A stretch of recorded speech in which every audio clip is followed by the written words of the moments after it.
warahmatullahi wabarakatuh. Waalaikumsalam. Apa kabarnya hari ini anak-anak ibu sekalian? Baik, Bu. Alhamdulillah, hari ini kita akan belajar materi tentang sumber hukum Islam. Nah, sumber hukum Islam itu ada 3 pokok. Ada 3 pembahasan. Yang pertama tentang Al-Quran, yang kedua tentang hadis, dan yang ketiga tentang ijtihad. Baiklah, sebelum kita melanjutkan materi kita, Ibu akan absen dulu. Siapa yang tidak hadir hari ini? Wisnu dan Reno. Apa alasannya? Sakit. Baiklah, hari ini kita akan membahas tentang sumber hukum Islam, Al-Quran. Jadi minggu depan kita akan membahas tentang hadis, dan pertemuan berikutnya kita akan membahas tentang ijtihad. Sebelum kita melanjutkan materi, Ibu ingin menyampaikan tujuan dari pembelajaran. Setiap pembelajaran ada tujuannya. Kalau kita mau belajar, ada tujuannya enggak? Nah, apa tujuannya? Mempelajari sumber hukum Islam, yaitu Al-Quran, secara umum, secara keseluruhan adalah untuk mengetahui bagaimana ketika kita menetapkan suatu hukum, supaya apa? Tidak salah melanggar. Jadi kalau tahu hukumnya, maka kita tidak salah melanggar. Ibu harapkan semua yang di sini bisa memahaminya nanti dan bisa menghafalkannya dalam kehidupan kita sehari-hari. Pengertian Al-Quran. Siapa yang tadi sudah membaca Al-Quran? Ya, bagus. Berarti dia sudah mengamalkannya. Yang berikutnya, sumber hukum Islam ini, Al-Quran, mempunyai pengertian, yaitu apa? Sebagai pengertian Al-Quran. Al-Quran adalah kalamullah. Kalamullah itu firman Allah. Firman Allah yang diturunkan kepada siapa? Untuk siapa? Untuk Nabi Muhammad beserta umat. Dalam jangka waktu berapa tahun? 22 tahun. Dan ternilai ibadah bagi yang membaca. Jika kalian tadi sudah membaca, mendapatkan pahala pagi-pagi.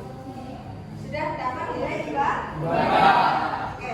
Kita lanjutkan tentang fungsi kedudukan Al-Quran. Kedua, kita membahas tentang kedudukan Al-Quran.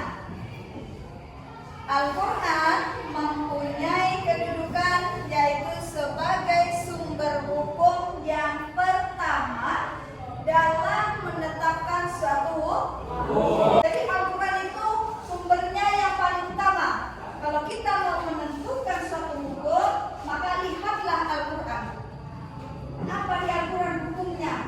Tidak boleh yang lain dulu, hadis dulu aja tengok. Tidak boleh. Harus Al-Quran dahulu, baru hadis. Kalau tidak ada dalam hadis, dijelaskan lagi ijtihad, seperti itu.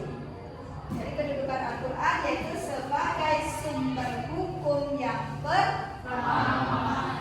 Setelah kedudukan, kita akan membahas tentang isi pokok Al-Quran. Yang pertama, tentang akidah.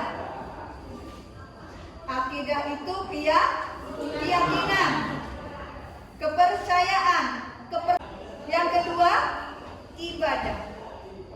Jadi Al-Quran sudah secara lengkap mengatur, membahas tentang masalah ibadah.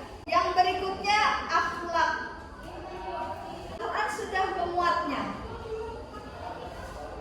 Yang keempat yaitu tentang perilaku.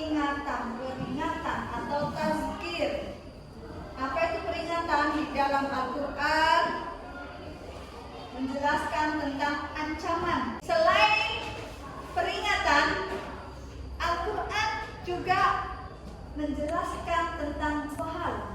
Selanjutnya, Al-Quran berisi tentang sejarah atau kisah. Dijelaskan tentang Nabi Adam, tentang Nabi Muhammad, nabi-nabi teladan-teladan yang lainnya. Itu namanya sejarah. Kalau minggu yang sebelumnya kita membahas tentang berbusana muslim. Selanjutnya berisi dorongan untuk berpikir kepada manusia untuk mengembangkan akal pikirannya. Supaya apa? Supaya manusia itu menggali ilmu-ilmu yang ada di dalam Al-Quran. Berikutnya, Al-Quran sebagai kedudukan yang pertama tadi sudah dijelaskan di dalam Al-Quran. Apa bunyinya? Apa bunyinya? Sama-sama kita baca.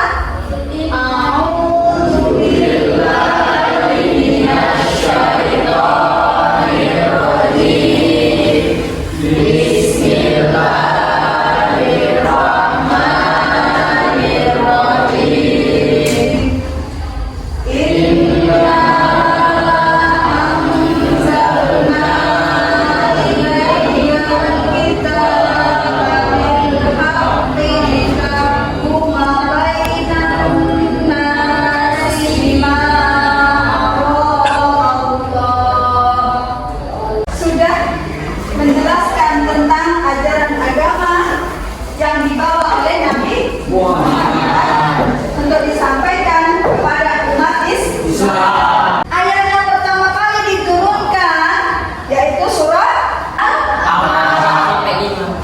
ayat 1 sampai 5. Yang dimaksud sejarah-sejarah dalam isi Al-Quran itu adalah Al-Quran menceritakan kisah-kisah dari mulai zaman manusia pertama diciptakan Allah, yaitu Nabi, sampai berikutnya kisah sampai terakhir yaitu Nabi Muhammad, dikisahkan di dalam Al-Quran. Yang dimaksud dengan sejarah. Oke ya, ini materi yang Ibu sampaikan. Selanjutnya Ibu akan masuk tugas. Tugasnya adalah yang pertama, coba analisis tentang Al-Quran. Apa soalnya? Bagi kelompok masing-masing 4 orang ya. Ini kelompok pertama.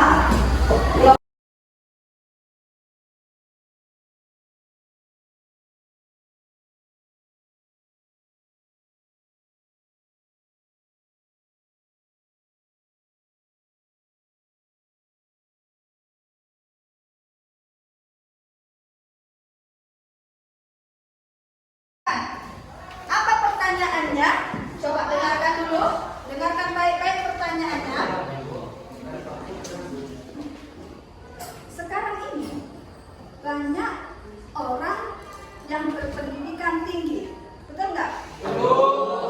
Berpendidikan tinggi, punya jabatan yang tinggi. Tapi mengapa masih banyak yang tidak bisa membaca Al-Quran dengan baik dan benar? Coba ceritakan, analisis apa masalahnya sebetulnya. Itu yang pertama. Soal yang kedua, perhatikan. Banyak orang penghafal Quran atau disebut dengan hafiz Quran. Namun di tengah-tengah perjalanan menghafalnya bisa hilang hafalannya dan ingatannya. Bisa nggak? Bisa. Ada kasus begitu? Ada, Bu. Apa alasan-alasannya? Coba cari definisi. Udah paham kan rekannya? Silakan dikerjakan. Kelompok tulis. Ibu kasih waktu 20 menit.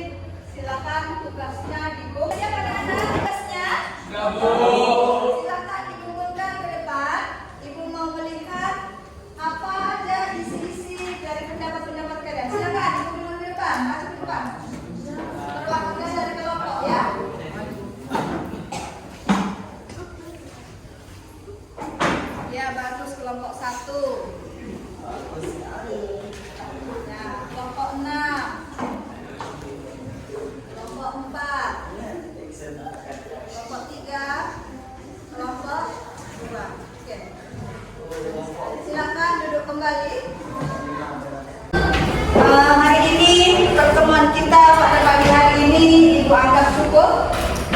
Untuk minggu depan silahkan buat portofolio, dikumpulkan pada pertemuan kita selanjutnya.